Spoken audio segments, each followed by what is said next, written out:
Olá! A partir de agora você ouve 5 Minutos, o podcast diário de O Antagonista. Eu sou Júlia Schiafarino e te conto o que acontece de mais importante na política, na economia e onde mais houver notícia. Desde o início do dia, o Antagonista mantém você bem informado. Muito bom dia! Hoje é 24 de novembro e vamos ao que você precisa saber nesta sexta-feira. Ministros do Supremo criticam PEC aprovada no Senado. Jurista questiona oportunidade de projeto que limita a atuação do STF.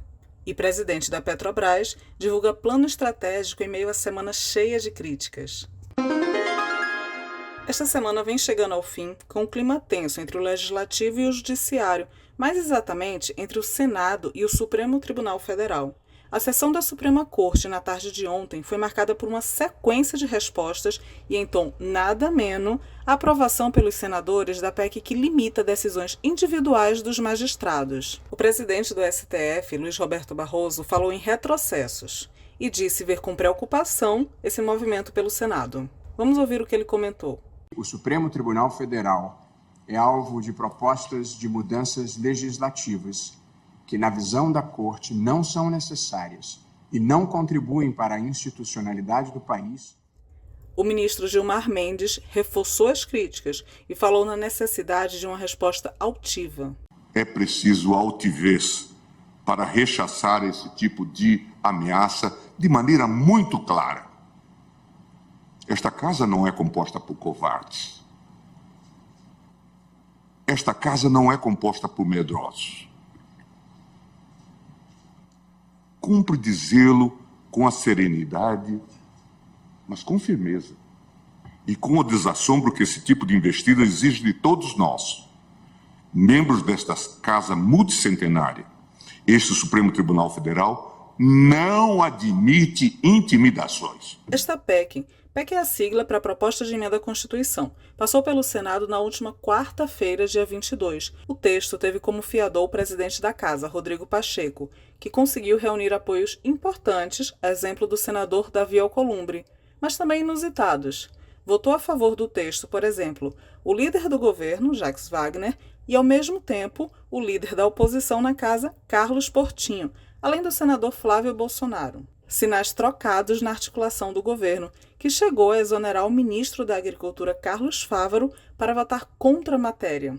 E que também teve o líder no Congresso, o senador Randolfo Rodrigues, tentando articular a derrota da PEC. A matéria aprovada pelos senadores proíbe decisões individuais de ministros do Supremo que suspendam a eficácia de leis ou atos do presidente da República, da Câmara, do Senado e do Congresso.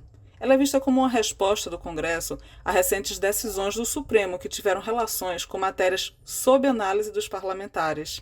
Vale a gente dizer que a defesa desse texto foi endossada por aliados de Jair Bolsonaro, o que indica que a aprovação dela também precisou de um acordo entre eles e Rodrigo Pacheco. Eu conversei com o professor de Direito Constitucional e livre-docente em Teoria Geral do Estado, na USP, professor Rubens Bessa. Vamos ouvir o que ele disse. Toda tentativa de se pensar melhoras vai no sentido que eu defino como otimização. Por exemplo, uma limitação nas decisões monocráticas, que tem sido algo que sempre se cumpre, isso é preciso dizer, mas que se critica muito dentro do ambiente do direito, ou esses pedidos de vista com períodos indefinidos.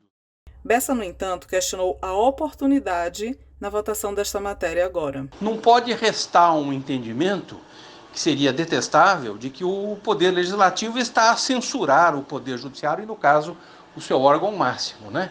O Supremo Tribunal Federal, como garante da Constituição, ele tem dado estabilidade ao sistema democrático. Veja, para ficar num dos exemplos, toda a ação no 8 de janeiro, agora, os julgamentos, a sua pronta ação, isso foi fundamental para garantir o funcionamento da democracia e das instituições. Então tem que se tomar um pouco de cuidado com a eventual repercussão da aprovação da PEC, vamos ver como é que a Câmara prossegue na análise, para não haver um sentido assim de uma censura, de uma vontade de amordaçar, limitar o Supremo. Bom, se ela é oportuna ou não, quem vai ter que dizer agora é a Câmara. A PEC segue para análise dos deputados, mas ao que tudo indica, deve ficar para o ano que vem. A Petrobras deve divulgar hoje o plano estratégico da companhia para o biênio 2024-2028. A previsão é de que ele envolva cerca de 100 bilhões de dólares em investimentos. No plano anterior, essa cifra foi de 78 bilhões. E a divulgação acontece em um momento nada positivo para o presidente da estatal, Jean Paul Prates. Ele se tornou alvo de fogo amigo por ministros que cobram dele a baixa no preço dos combustíveis. Outro ponto complicado.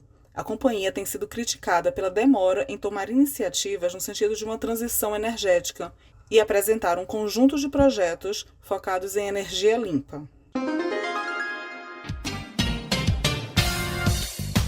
Você ouviu 5 Minutos, o podcast diário de O Antagonista, produzido e apresentado por mim, Júlia Schiafarino, e com sonoplastia de Robson Negrini. Não esqueça de curtir e compartilhar o nosso conteúdo. Um bom dia e até amanhã.